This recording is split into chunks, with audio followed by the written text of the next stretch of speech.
now, and yet it has always been an issue. Of course, a few weeks ago we actually saw, beg your pardon, international investors saying that we are no longer looking at Africa for investment because of the issue of corruption. So even investors are looking somewhere else because we are ailing as a continent and also as a country. So how can we forge solutions forward? How do we break this conversation down? The hashtag is Morning at NTV across all the social media platforms. And in studios to break that down for us and help us understand this whole issue and how best we can address this is Bishop Zach Niringinye. He is a civic, political and activist, beg your pardon, here in the country. Welcome. Thank you very much. You're welcome. So we've always been having this conversation on corruption, and time and again people say that the reason as to why we're not fighting it effectively, the reason as to why we're not so deliberate about it is because of the lack of political goodwill being, of course, led by the president. But this has changed in the past few days, the president even instituting, an independent State House anti-corruption unit. What's your take on this? Is this a knee-jerk reaction, of course, based on the meeting they had with the Transparency International boss? Are we seeing a knee-jerk reaction? I think it's a really good question. Why now? And why now for President Museveni to respond in the way he is responding? So there are two questions. Why now? Why is he responding the way he's responding? And I think firstly it's a tacit admission that we've reached crisis levels that threaten the very security of the state. I think it's come to that place, that this has reached crisis levels. Now, analysts have done a lot of work on the risks of corruption and the levels we have reached. Not simply that corruption compromises the integrity of the economy and therefore threatens sustainable economic development, but actually that corruption poses security risks. When you talk about security risks and its link to corruption, or the very security of the state, let me explain. If as a result of corruption you have the high unemployment rates we have, 85% among the youth, the last numbers we have, what does that mean for the young people? Therefore, you have higher levels of crime that increase. People are desperate. You have failure of government to deliver on services. Look at our school system. Look at the healthcare system. Once service delivery collapses, the state itself is at risk because, as you can see, there will be agitation everywhere. And there is going to be instability of the state itself. Right. So absolutely, it is directly connected. So I think that the tacit admission by the president that the crisis levels of corruption now are such that he has desperate measures that he is creating. Now, that's the second point. These measures are desperate. I mean, that he should appoint a specialized committee, mind you, in State House. Yes. This is not even President's office. This is State House. That means under his watchful eye, which is very typically President Museveni. He's always thinking that the only way to sort any problem is if it's directly under his control. But honestly, he has institutions upon institutions, and I watched the heads of these anti-corruption agencies sitting with him as he is announcing the creation of another agency, and I'm thinking, what is in the mind of Justice Mulyagonja or the Minister of Ethics and Integrity, or for that matter the Director of Public Prosecution and all the others? And what are they supposed to believe about him? Honestly. And I think, yes. The head of the anti-corruption unit in State House is a lieutenant colonel. Hello. Right. So you see, again, he thinks that everything in this country that needs immediate address, you must have a military officer in charge. So if it's wealth, it should be military. You remember the time when agricultural delivery services, it's now under the military and so on. It's very typical him, but he doesn't seem to learn. These do not sort the issues. Let me ask you a question, because we've always been having this conversation and vis-a-vis service delivery, and people say that, you know, the reason as to why we actually have poor service delivery across all, you know, public institutions is because of corruption. The money that is there doesn't go to what it's intended to do. But people have been saying we don't have faith in our institutions, we don't have faith in our institutions. So the president instituting, you know, this private unit in State House for anti-corruption, does it, you know, kind of, you know, confirm the fears of the citizens that our institutions actually do not work? Especially, like you're saying, he announced this in the presence of the current agencies that are mandated to fight corruption. Typically him, he doesn't believe in institutions. So we are warranted as a citizen not to be... He doesn't believe in institutions. Right. What he's simply done shows to the country, I don't believe in the institutions. And here is another problem. He says publicly, the problem in the anti-corruption agencies are the people who man or the personnel in those agencies. I would have thought, if you really mean it, please sack the head of IGG, the head of the, you know, just sack them. Because that's, put money, but let me be clear to you, it's diagnosis, diagnosis. He actually doesn't have a clue what the problem, the corruption problem is. First, okay, one, he says it right, it is theft. I actually like, there are ways in which Museveni gets very honest, and it's amazing. So he says, first of all, it's theft. There are thieves in government, and those thieves are permanent secretaries. You heard him, right, you know. Right. The thieves are the accounting officers. And what he didn't say that there are major big thieves who are political leaders, all right? Right. So diagnosis. First, corruption has become the culture of Museveni's government. There is absolutely no doubt. Ask anybody in any of the ministries, departments and agencies, they will tell you nothing moves unless there is a theft deal somewhere. Now, we know that the deals are not just in the ministries, departments and agencies. The deals are at State House. Really? Wait a moment. Have you seen these Chinese deals that go bad? Right. Where are they negotiated? State House. So, of course, it's laughable that it's the same State House. Now, he says, I sometimes wonder whether this immediate response is a response because he himself is naked. There is this story that's been doing the rounds across that he received a bribe from a Chinese official together with Minister Sam Kutesa. Right. And, you know, surprise, surprise. Instead of speaking about both himself and Sam Kutesa, he only speaks, Sam Kutesa needs to answer himself to the Auditor General. And we're thinking, okay, Mr. President, you need to answer yourself to us. Did you receive the 500 million? So the challenge we have, first of all, is that President Museveni himself has a credibility crisis. Can I tell you this? This country doesn't believe him anymore. At all. He doesn't. It's a credibility crisis, because you see, if he really meant it, the first place he would have begun was to say, let me explain myself to the country. There have been accusations that I received $500 million. Okay.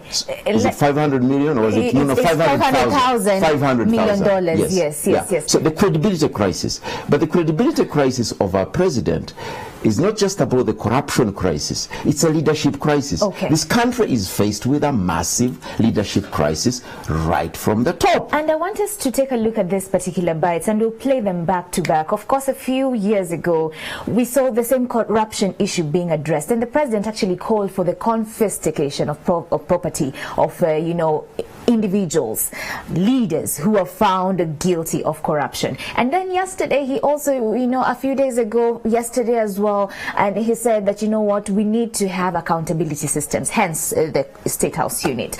And we also saw this coming from a point whereby they had this conference, this meeting with Dr. Delia Ferreira, who is the chairperson of Transparency International. So let's just get to see what exactly transpired so we can put this whole conversation into perspective. Tugenda kuleta enkola obekiragiro nti omuntu yenna ali mu ombya corruption tulina okukwata ebyobugagga bye. This is not a catchment area to repress these crooks is very big. The only problem now is the law protecting the corrupt civil servants. That law, this one here, we now need to be more to have quicker methods of accountability than what we have now. Each president that assumes office says in his speech, I commit to fight corruption. Everyone said that. Really, we as citizens in the global world are fed up with commitments. Because my impression is that they know very clearly what corruption is, but they are not aware of what commitment means in terms of the ethical and value point. So we are tired of commitments, and this whole conversation is not implemented. Let me ask you this question. Of course, it's not the first time we're having this conversation on corruption, how to curb it, how to fight it. What is the main challenge of not implementing, measures just to put people to book and to warn them that feel like it's fine, maybe I can try this route? Why are we stalling as a country? What is this bottleneck that we're not beating in terms of fighting corruption? I had an interesting discussion with one very senior minister in this government, very senior, whose name I won't divulge. And he said something startling to me. And he said, Bishop, I hope you realize that if you removed corruption from this government, the government would collapse. This government, under Museveni's leadership, thrives, survives by corruption, by theft. What do you mean? Let's just check this. Check the major theft scandals. I won't call them corruption scandals, theft scandals of this country. We could begin as far as the sale of public properties. Do you remember the unbelievable thuggery around the sale? You may be too young, you may not remember, but the way in which the great Uganda Commercial Bank was disposed of. Right. Oh my goodness, it's major scandal. Actually, I was thinking this whole question of sale of banks, why aren't they beginning with the sale of the Uganda Commercial Bank? Yes. For us to know that was a major scandal. Remember, one of the very first people to be publicly named as a corrupt official, and actually money, there was evidence, is General Salim Saleh. Right. I think it was some millions of dollars. Right. And what did the president say? I have forgiven him, and I want him to put that money to some proper use. And I'm thinking, okay, so major corruption scandals, the sale of these banks, whether it's, have you seen who is being pointed and where the deals have happened? So in other words, the point I'm making is that in each of these major theft scandals, you'll find a senior government minister, a senior. Remember the unbelievable ghosts in the security. Right. Major. Something that was unveiled by General Sejusa. Again, numbers, huge numbers. So this regime thrives on corruption. Why? Because this regime thrives on abuse of power. The biggest challenge is the abuse of power. And that abuse of power begins with the president, it goes into the military, high command, whether it's the police, whether it's the politicians.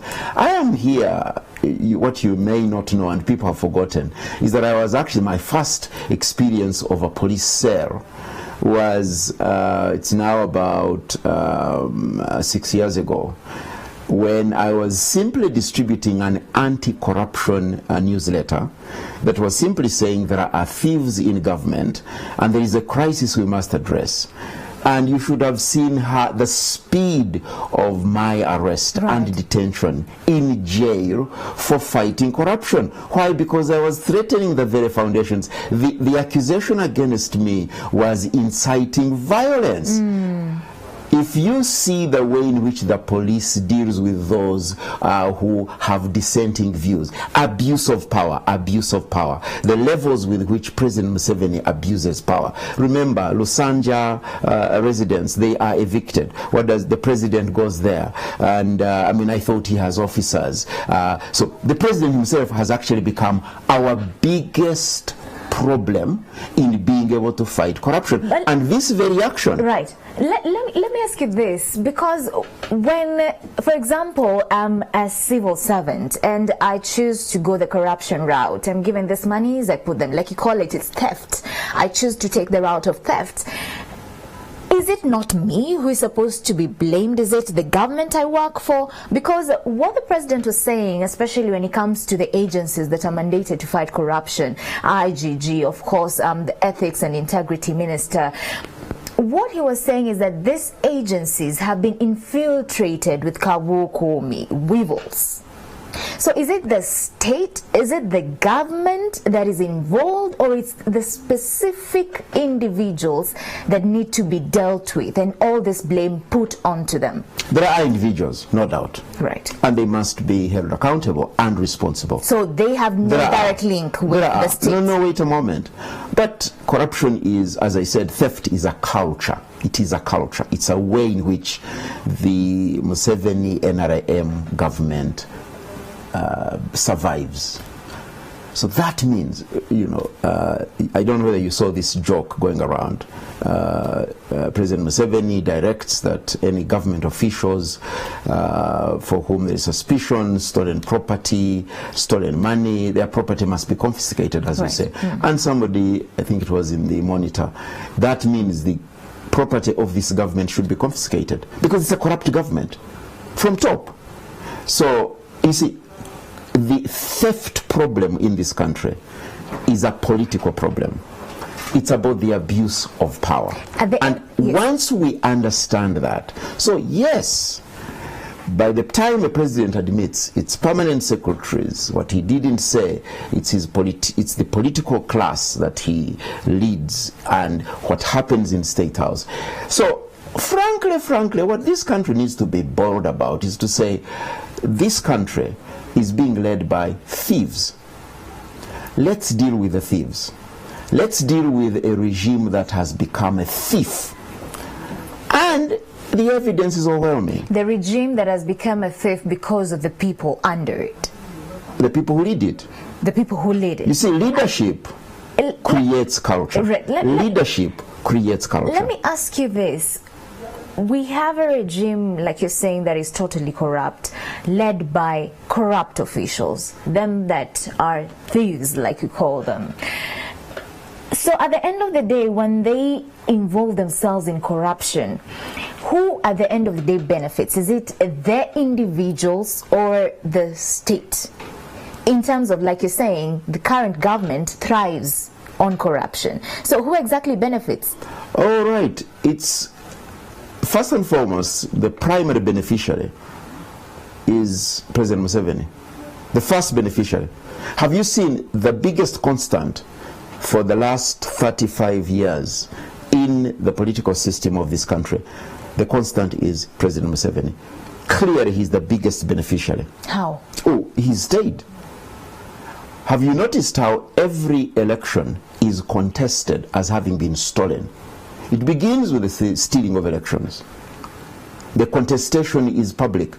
Justice Kanyihamba told us how an election was stolen and how judges were corrupted and bribed in order for them, the Supreme Court judges that ruled, I think it must be 2006. So the point I'm simply making to you is that the primary beneficiary is Museveni to begin with. There is a group around him, beginning with members of his family. You know, he talks about nepotism. Honestly, please, your wife is the Minister of Education. Your brother is the, presidential advisor for this. Your son is commander this. Your cousins, oh my goodness. But are they not warranted to be there? Please, thank you very much. And there are other Ugandans. I'm not suggesting. You see, this is a very patronage structure. How come they're the only ones who qualify to these jobs? If he's a sensitive president who really wants to deal with this, he needs to deal with the structure of nepotism that, look at it. When people try and gauge the agencies who leads them, there's absolutely no doubt. Okay. Ministries, departments and agencies under the leadership of people from one particular region of the country. In fact, people have done even more work and discovered that a lot of them come from 1 or 2 or 3 villages of this country. So it is a political problem. The first beneficiary is President Museveni. What this country needs to do, as a country, need to say, let's transition from these thieves, and by the way, they are our thieves, all right? And I mean the church, all right? Even churches benefit from this thieving class, because these are the very people sitting at the front. They're the ones who give us money for church buildings, for mosques and so on. Let's simply decide as a country, we have a thieving group of leaders. Let's transition out. That's the way to solve the fifth problem. Is that practical, really? Is it possible? Can it be implemented? Doing away with the entire cloud? Is it possible, really? Of course. How? Of course it is possible. So, there has got to be a critical discussion among especially the elite.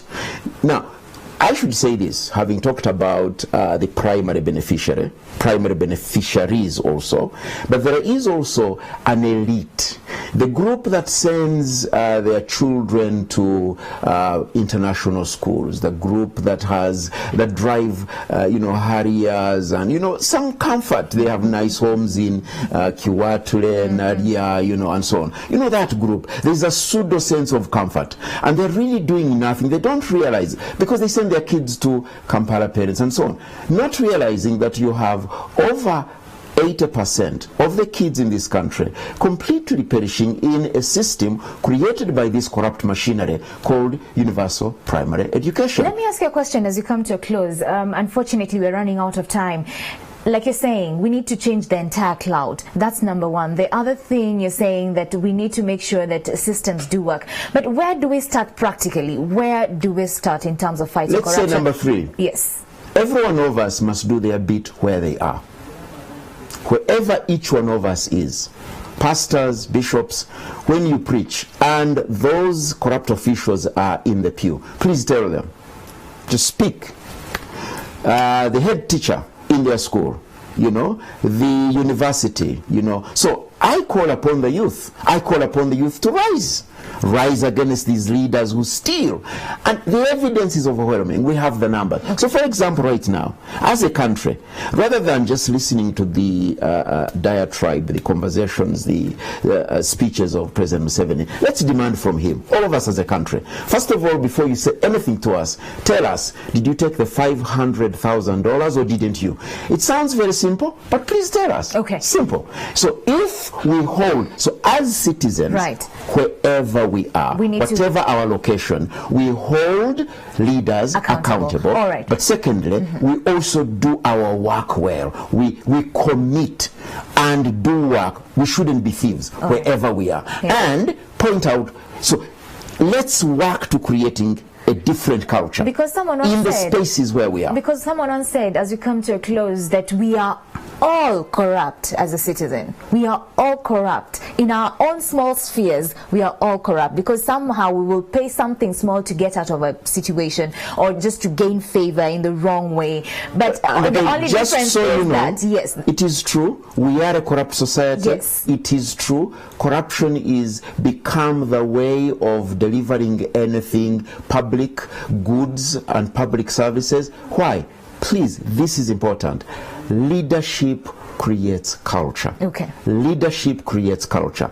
Societies are corrupt, not because societies are corrupt. Societies are corrupt because leaders are corrupt. So you're saying we need to fight this from top, bottom? Leadership. Okay. Leadership. And how this will happen is it must be a bottom up. We, the citizens, must realize if we don't deal with these thieving leaders, we're finished as a country. We are. So it is the responsibility of us, the citizens, in our different locations, to do what is right. Secondly, to hold leaders accountable wherever they are. Local governments, anywhere. But now, as I say, since President Museveni has put it upon himself to say, I'm going to be the champion. Lead by example. Okay. Tell us, did you receive 500,000? Let's begin there. Right. And then we can go to the other deals under State House and we can unearth them. Let him answer to us. Thank you so much, Bishop Zach Neringine, civic, political and activist here in the country. Of course, yesterday we were having the conversation on access to information, but it's a whole conversation. Even the Whistleblower Protection Act, it's a whole conversation. So we need to hear your views. The hashtag is morning at NTV across all the social media platforms. Thank you so much. Thank you very much for the time. You're welcome. You're welcome. Don't go away. Morning at NTV still continues.